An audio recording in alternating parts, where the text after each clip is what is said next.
저는 북한 교화소로 끌려가는 호송차 안에 있었습니다. 손은 꽁꽁 묶여 있었고 앞으로 가게 될 곳은 청진 수용소. 그곳에 한번 들어가면 살아나올 수 없다는 걸 모두가 알고 있었습니다. 사형을 당하거나 운 좋게 살아나와도 사람 구실을 못한다는 악명 높은 곳이었죠. 그런데 그때였습니다. 산길을 오르던 호송차의 타이어가 펑크가 났습니다. 간수들이 저를 불렀습니다. 야, 너 나이가 많으니까 도망칠 염려도 없겠다. 나와서 차 밀리지 않게 돌 좀 가져와. 저는 그 순간을 놓치지 않았습니다. 돌을 구하러 가는 척하다가 저는 절벽을 향해 뛰었습니다. 등 뒤에서 거기서 쏜다 하는 고함 소리와 함께 총알이 날아왔습니다. 귓가를 스치는 총알 소리, 바위에 부딪혀 튕겨나가는 파편들. 하지만 저는 멈출 수 없었습니다. 어차피 수용소에 가면 죽을 목숨, 그냥 무조건 뛰었습니다. 여러분, 이것은 영화 속 이야기가 아닙니다. 제가 직접 겪은 일입니다. 이 믿기 힘든 5년간의 탈출기가 궁금하시다면 구독과 좋아요 부탁드립니다. 여러분의 관심이 아직도 북한에 남아있는 동포들에게 큰 힘이 됩니다. 지금부터 제가 어떻게 북한을 탈출해서 중국을 거쳐 지구 반바퀴를 돌아 이곳 미국까지 오게 되었는지 그 전말을 들려드리겠습니다. 이야기는 1998년 함경북도 나진에서 시작됩니다. 당시 저는 아내와 13살 난 외동딸과 함께 살고 있었습니다. 평범한 가정이었죠. 아침이면 김일성 주석님 초상화 앞에서 묵념을 하고 직장에 나가고 저녁이면 가족과 함께 식사를 했습니다. 하지만 그때는 이미 고난의 행군이 한창이었습니다. 배급이 끊긴 지 오래였고 장마당에서 무언가를 팔아야만 겨우 끼니를 이어갈 수 있었습니다. 그나마 함경북도는 중국과 가까워서 밀무역이라도 할 수 있었죠. 많은 사람들이 목숨을 걸고 두만강을 건넜습니다. 먹고 살기 위해서였습니다. 저도 그중 한 명이었습니다. 처음 중국에 갔을 때가 기억납니다. 그곳 사람들이 개한테 주는 밥이 우리가 먹는 것보다 나았습니다. 충격이었죠. 하지만 그때는 생각했습니다. 중국은 원래 잘 사는 나라니까 그럴 수 있지. 우리 조국이 가장 좋은 나라야. 당시엔 진짜로 그렇게 믿었습니다. 중국에서 번 돈으로 아내의 약을 사고 딸에게 옷을 사주고 그렇게 몇 번을 오갔습니다. 위험했지만 가족을 먹여 살려야 했으니까요. 그런데 어느 날 집에 돌아왔을 때 아내가 누워 있었습니다. 간경화가 악화된 거였습니다. 여보, 약 좀 구해줘요. 제발요. 아내의 목소리가 지금도 귓가에 맴돕니다. 하지만 북한에서는 제대로 된 약을 구할 수가 없었습니다. 돈이 있어도 약이 없었고 병원에 가도 의사들이 해줄 수 있는 게 없었습니다. 전기도 끊기고 물도 안 나오는 병원에서 대체 무슨 치료를 받겠습니까? 결국 아내는 그해 가을에 세상을 떠났습니다. 40이 채 안 된 나이였습니다. 제가 중국에서 약을 구해오기도 전에 말이죠. 장례를 치르고 나니 13살 딸아이와 단둘이 남았습니다. 딸은 아빠 괜찮아요. 제가 엄마 대신 집안일 다 할게요 라고 했습니다. 그 어린 것이 무슨 죄가 있겠습니까? 저는 다짐했습니다. 이 아이만큼은 굶기지 않겠다. 이 아이만큼은 제대로 키우겠다. 그래서 다시 중국으로 갔습니다. 더 자주 더 많이 갔습니다. 위험한 줄 알면서도 갈 수밖에 없었습니다. 그때는 몰랐습니다. 그 선택이 제 인생을 그리고 딸의 인생을 완전히 바꿔놓을 줄은 말이죠. 중국을 오가던 제 삶은 2000년대 초반 완전히 무너졌습니다. 어느 날 중국 공안에게 적발됐습니다. 처음이었죠. 신분증도 없고 중국말도 서툴렀으니 금방 들통났습니다. 그렇게 북송됐습니다. 북한으로 돌아가는 기차 안에서 저는 생각했습니다. 이제 끝이구나. 국경 지역 보위부에 끌려갔습니다. 신문이 시작됐습니다. 누구 도움받았나? 중국에서 누굴 만났나? 남조선 사람은 만나지 않았나? 교회는 다니지 않았나? 저는 대답했습니다. 아무도 안 만났습니다. 그냥 공사장에서 일했습니다. 돈 벌어서 집에 보내려고 갔습니다. 하지만 그들은 믿지 않았습니다. 구타가 시작됐습니다. 발로 차이고 몽둥이로 맞고 물고문을 당했습니다. 이 반역자 새끼? 조국을 배신하고 중국 놈들 밥이나 빌어먹으러 갔나? 저는 그때 처음 알았습니다. 먹고 살려고 국경을 넘은 게 반역이 되는 나라. 가족을 살리려고 한 게 범죄가 되는 나라. 이게 정말 인민의 천국인가 하는 의문이 들었습니다. 몇 달간 구류소에 있다가 풀려났습니다. 집으로 돌아왔을 때 딸이 혼자 있었습니다. 얼마나 굶었는지 뼈만 앙상했습니다. 아빠, 배고파요. 저는 그 순간 다짐했습니다. 다시는 잡히지 말아야겠다고. 하지만 먹고 살려면 또 중국에 가야 했습니다. 다른 방법이 없었으니까요. 그렇게 다시 중국으로 갔습니다. 이번엔 더 조심했습니다. 연길에 있는 조선족 식당에서 일자리를 구했습니다. 만두 만드는 일을 배웠죠. 사장님이 공항과 연줄이 있어서 비교적 안전했습니다.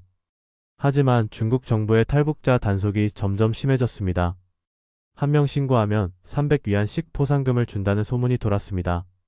이웃도 믿을 수 없고 동포도 믿을 수 없는 상황이었습니다. 결국 또 잡혔습니다. 두 번째 북송이었습니다. 이번엔 더 심했습니다. 이 새끼가 또 왔네? 한 번으로는 정신을 못 차리나? 구타는 더 심해졌고 구류 기간도 더 길어졌습니다. 풀려난 후 저는 알게 됐습니다. 딸이 사라졌다는 것을요. 제가 잡혀간 사이 어디론가 가버렸다는 겁니다. 이웃들도 모른다고 했습니다. 미칠 것 같았습니다. 하지만 딸을 찾으려면 살아야 했습니다. 그래서 또다시 중국으로 갔습니다. 세 번째, 네 번째. 잡히고 풀려나기를 반복했습니다. 그러던 어느 날 마지막 북송에서 보이부 간부가 말했습니다. 이번엔 청진 수용소로 보낸다. 거기서 제대로 정신 차려라. 청진 수용소. 그곳은 정치범이나 중범들이 가는 곳이었습니다. 들어가면 나올 수 없는 곳이었죠. 저는 그때 알았습니다. 이제 정말 끝이구나. 2003년 어느 겨울날 저는 청진 수용소로 가는 호송차에 실렸습니다. 손은 밧줄로 꽁꽁 묶여 있었고 함께 실린 죄수들은 모두 죽은 사람 같은 표정이었습니다. 누군가 작은 소리로 중얼거렸습니다. 거기 가면 끝이야. 살아서 못 나와. 저도 알고 있었습니다. 청진 수용소는 정치범 수용소 다음으로 악명 높은 곳이었습니다. 거기서 나온 사람들은 사람 형체를 알아볼 수 없을 정도였죠. 대부분은 아예 나오지 못했습니다. 호송차는 산길을 달렸습니다. 겨울바람이 차가웠습니다. 저는 창밖을 보며 생각했습니다. 딸아, 미안하다. 아빠가 너를 찾아주지 못했구나. 아빠가 무능해서 너를 지켜주지 못했구나. 눈물이 났지만 참았습니다. 이 정도로 무너질 수는 없었습니다. 어쨌든 살아야 했습니다. 살아있어야 혹시라도 딸을 찾을 수 있으니까요. 그때였습니다. 펑. 타이어가 터지는 소리와 함께 호송차가 멈춰 섰습니다. 카파른 언덕을 오르다가 펑크가 난 것이었습니다. 간수들이 내려서 차를 확인했습니다. 야, 거기 나이 많은 놈. 너 나와. 저를 부르는 소리였습니다. 다른 죄수들보다 나이가 많았던 저는 도망칠 염려가 적다고 판단한 모양이었습니다. 40이 넘은 사람이 산속에서 어디로 도망가겠습니까? 차가 뒤로 밀려 내려가니까 돌 좀 가져와서 받쳐놔. 손에 밧줄을 풀어줬습니다. 저는 천천히 걸어갔습니다. 주변을 둘러봤습니다. 간수들은 차 앞바퀴를 보고 있었고 한 명은 담배를 피우고 있었습니다. 제 머릿속에서 무언가가 번뜩였습니다. 지금이다. 돌을 찾는 척하며 조금씩 멀어졌습니다. 심장이 미친 듯이 뛰었습니다. 손에 땀이 났습니다. 저 아래로 절벽이 보였습니다. 뛰어내리면 죽을 수도 있는 높이였습니다. 하지만 수용소에 가도 어차피 죽습니다. 그렇다면 차라리. 저는 깊게 숨을 들이마셨습니다. 그리고 전력으로 뛰었습니다. 야, 저 새끼 도망간다. 쏴, 쏴, 탕, 탕탕. 총소리가 울렸습니다. 귓가를 스치는 총알 소리가 들렸습니다. 바위에서 불꽃이 튀었습니다. 하지만 저는 멈추지 않았습니다. 절벽을 향해 뛰었습니다. 그리고 뛰어내렸습니다. 몸이 허공에 떴습니다. 그 짧은 순간 제 인생이 스쳐 지나갔습니다. 아내의 얼굴, 딸의 미소 함께 먹었던 밥상. 쿵. 몸이 땅에 부딪혔습니다. 비탈길을 대굴대굴 굴러 내려갔습니다. 나뭇가지가 온몸을 핥히고 돌에 부딪혔습니다. 하지만 살았습니다. 저는 일어나서 또 뛰었습니다. 뒤에서 간수들의 고함 소리가 들렸지만 점점 멀어졌습니다. 그렇게 저는 마지막 탈출을 감행했습니다. 이번에는 절대로 잡히지 않을 것이라고 다짐하며 절벽에서 굴러 내려온 후 저는 정신없이 산속을 헤맸습니다. 옷은 찢어지고 온몸에 상처가 났지만 멈출 수 없었습니다. 뒤에서 추격대가 올 것이 분명했으니까요. 낮에는 숨고 밤에만 이동했습니다. 먹을 것이라곤 눈과 나무 껍질 뿐이었습니다. 며칠을 그렇게 걸었을까요? 정확히 기억나지 않습니다. 나흘인지 닷새인지 정신이 몽롱했습니다. 하지만 한 가지는 분명했습니다. 두만강을 건너야 한다는 것. 마침내 강이 보였습니다. 한겨울이라 강이 얼어 있었습니다. 하지만 완전히 얼지는 않아서 곳곳에 물이 보였습니다. 강 건너편에 중국 땅이 있었습니다. 그곳에만 가면 주변을 살폈습니다. 순찰대가 지나갈 시간이었습니다. 멀리 초소의 불빛이 보였습니다. 심장이 터질 것 같았습니다. 지금 아니면 기회가 없다. 저는 강으로 내려갔습니다. 얼음을 조심스럽게 밟았습니다. 드득. 얼음이 금이 가는 소리가 났습니다.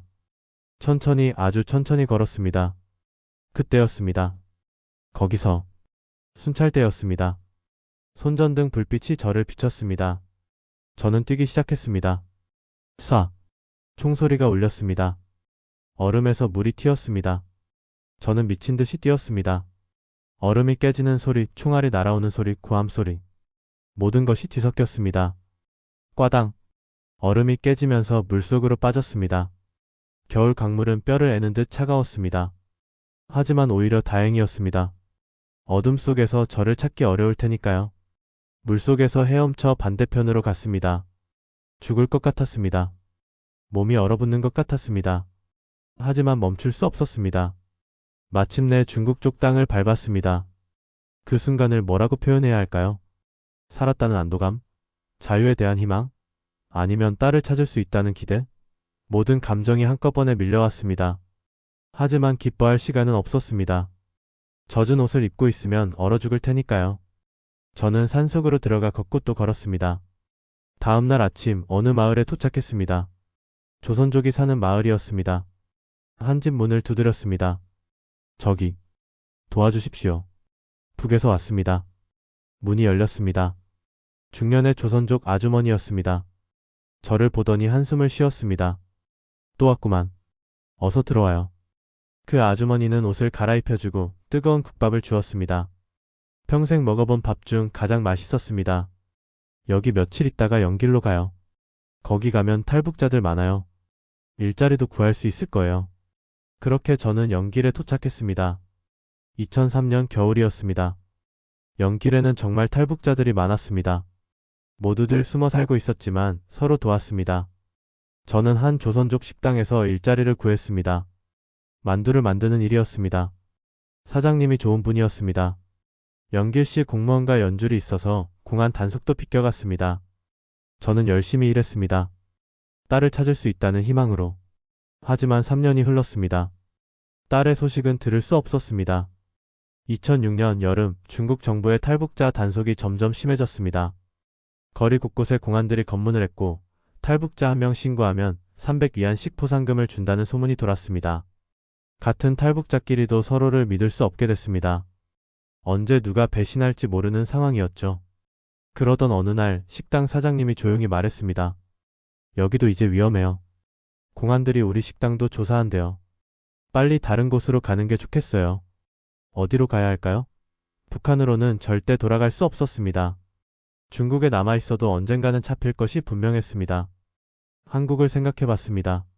하지만 한국에 먼저 간 사람들에게서 들은 이야기가 좋지 않았습니다. 한국 사람들이 우리를 동포로 안 봐. 무시하고 차별해. 빨갱이라고 욕해.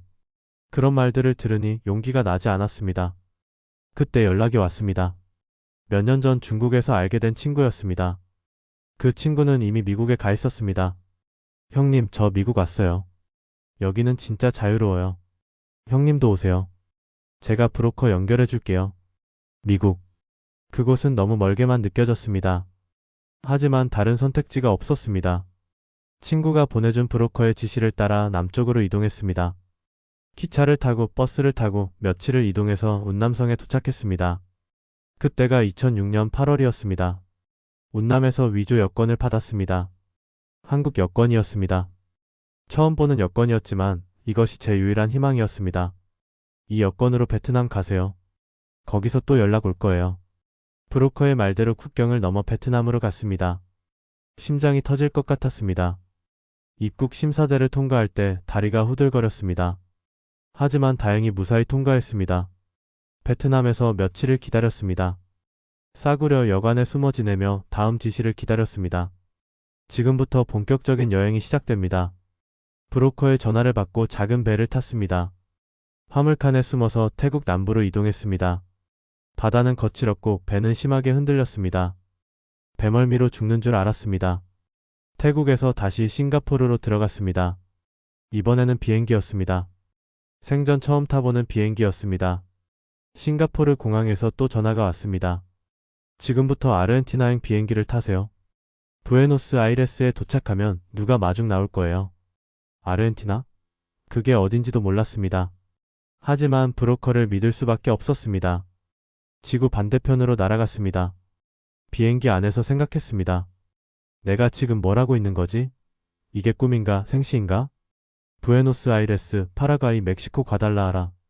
도시 이름도 발음하기 어려운 곳들을 거쳐갔습니다. 매번 똑같은 방식이었습니다. 몇 시에 어느 모텔 몇 호실로 가세요. 전화 오면 받으세요. 그러면 다음 행선지를 알려주는 시기였습니다. 중국을 떠난 지 2달이 지났을 때 저는 멕시코 과달라하라의 한인 마켓 앞에 홀로 서 있었습니다. 브로커는 저를 거기 내려놓고 그냥 가버렸습니다. 새로운 지옥이 시작되는 줄도 모르고. 멕시코 과달라하라 한인 마켓 앞에서 저는 막막했습니다. 스페인어는 한마디도 못했고 영어도 몰랐습니다. 돈도 거의 없었습니다. 어쩔 수 없이 마켓 주인에게 사정을 설명했습니다. 저 북한에서 왔습니다. 미국 LA에 친구가 있는데 거기로 가야 합니다. 도와주십시오. 마켓 주인은 한참을 저를 쳐다보더니 한숨을 쉬었습니다. 또 탈북자로구만. 알았어요. 미국 국경 넘을 수 있는 사람 알아볼 테니까 당분간 안전한 곳에 있어요. 제가 운영하는 농장이 있어요. 거기 가 있어요. 그 주인이 제공한 차를 타고 8시간을 달렸습니다. 시골 깊은 곳에 도착했습니다. 넓은 농장이 있었습니다. 여기서 일 좀 도와주면서 기다려요. 브로커 찾는 대로 연락할게요. 처음엔 고마웠습니다. 도와주는 줄 알았으니까요. 하지만 몇 주일이 지나고 몇 달이 지나도 연락이 없었습니다. 저는 매일 새벽부터 밤까지 농장에서 일했습니다. 뜨거운 햇볕 아래서 채소를 따고 밭을 갈고 허리가 끊어질 것 같았습니다. 언제쯤 브로커 찾으실 수 있나요? 물어보면 대답은 항상 똑같았습니다. 조금만 더 기다려. 곧 연락 온다니까. 하지만 연락은 오지 않았습니다. 주변 지리도 몰랐고 언어도 통하지 않았습니다. 도망치려 해도 어디로 가야 할지 몰랐습니다. 주인은 말했습니다. 여기 나가면 경찰한테 잡혀. 그럼 북한으로 보내진다고. 그 말이 저를 묶어놨습니다. 북한으로 돌아가는 것만은 절대로 안 됐으니까요. 1년이 지났습니다. 1년 반이 지났습니다. 저는 노예가 되어 있었습니다. 같은 동포에게 말이죠.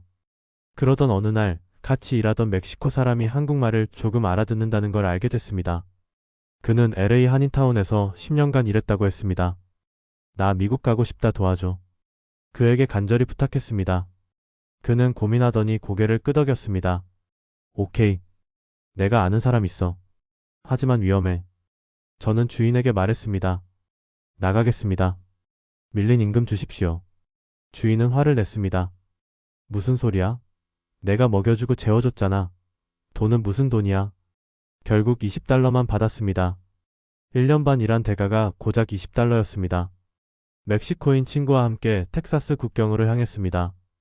거기에는 40여 명의 사람들이 모여 있었습니다.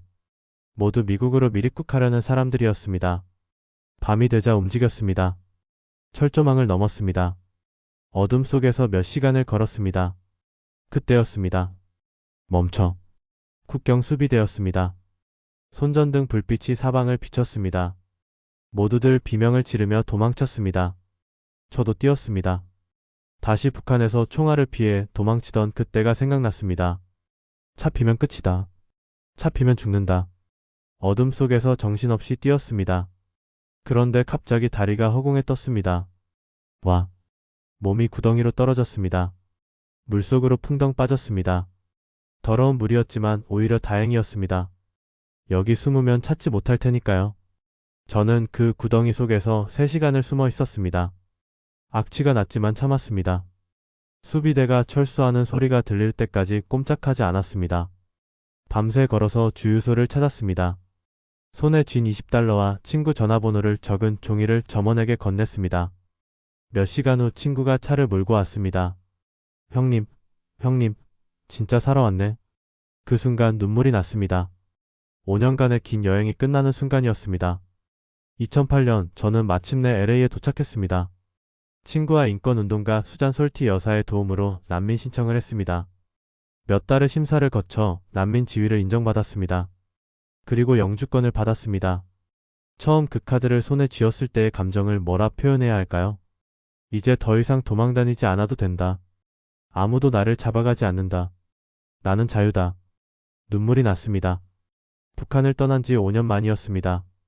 LA 한인타운에서 작은 방 하나를 얻었습니다. 룸메이트와 함께 쓰는 2칸짜리 아파트였지만 제게는 궁전 같았습니다. 제 방은 2평 정도였습니다. 침대 매트리스는 세워두고 바닥에 이불을 깔았습니다. 왜 매트리스를 안 쓰세요? 룸메이트가 물었습니다. 저는 웃으며 대답했습니다. 바닥이 더 편해요. 익숙해서 그런가 봐요. 사실 그랬습니다. 북한에서, 중국에서, 멕시코에서 평생 바닥에서 잤으니까요. 머리맡에는 영어 알파벳을 한글로 적어놓은 종이를 붙였습니다. 예수님 성화도 붙였습니다. 미국에 와서 교회를 다니기 시작했거든요. 처음엔 믿음이 없었습니다. 하지만 예배를 드리며 기도하다 보니 마음이 편안해졌습니다. 딸아, 내가 어디 있든 행복하게 살기를 바란다. 아빠가 너를 지켜주지 못해서 정말 미안하다. 딸 소식은 나중에야 들었습니다. 제가 중국에서 잡혀간 사이 혼자 남겨진 딸이 굶어 죽었다고 했습니다. 13살이었습니다. 가슴이 찢어지는 것 같았습니다. 제 손으로 딸을 죽인 것 같았습니다. 하지만 울고만 있을 수는 없었습니다. 살아남은 자의 책임이 있었으니까요. 중국 연길에서 배웠던 만두 기술로 한인타운 중식당에 취직했습니다. 주방 보조였지만 괜찮았습니다. 정직하게 일하고 정당한 임금을 받는다는 것. 그것만으로도 행복했습니다. 퇴근하고 집에 돌아오는 길, 저는 가끔 멈춰 서서 하늘을 올려다봤습니다. 내가 정말 자유로운 곳에 있구나. 길거리를 자유롭게 걷는 것, 아무 생각 없이 마트에서 물건을 사는 것, 밤늦게까지 불이 켜진 거리를 걷는 것, TV에서 정부를 비판하는 것을 보는 것. 모든 게 신기했습니다. 하지만 오래가지 못했습니다. 교통사고를 당했습니다. 다행히 크게 다치지는 않았지만 일을 쉬어야 했고 결국 직장을 그만뒀습니다. 지금은 집에서 만두를 만듭니다. 중국에서 배운 레시피에 제 나름대로 개발한 건강식 만두입니다. 지인들이 사주고 한인마켓에도 조금씩 납품합니다. 돈은 많이 벌지 못합니다. 살림도 넉넉하지 않습니다. 타코 트럭 같은 걸 하나 장만할 수 있으면 좋겠다는 꿈도 있지만 쉽지 않습니다. 하지만 여러분, 저는 행복합니다. 마음껏 숨 쉴 수 있다는 것, 두려움 없이 잠들 수 있다는 것, 누군가 문을 두드려도 떨지 않아도 된다는 것. 이것이 얼마나 큰 행복인지 모르겠습니다. 북한에는 아직도 수많은 사람들이 굶주리고 있습니다. 자유를 꿈꾸지도 못한 채 살고 있습니다. 목숨을 걸고 탈출을 시도하다가 죽어가고 있습니다. 제 이야기가 그들에게 조금이나마 희망이 되었으면 좋겠습니다. 그리고 자유로운 곳에 사는 여러분이 그 자유가 얼마나 소중한 것인지 기억해 주셨으면 좋겠습니다. 미국 정부와 저를 도와주신 모든 분들께 진심으로 감사드립니다. 그리고 딸아, 아빠는 오늘도 너를 생각하며 만두를 빚는다. 사랑한다.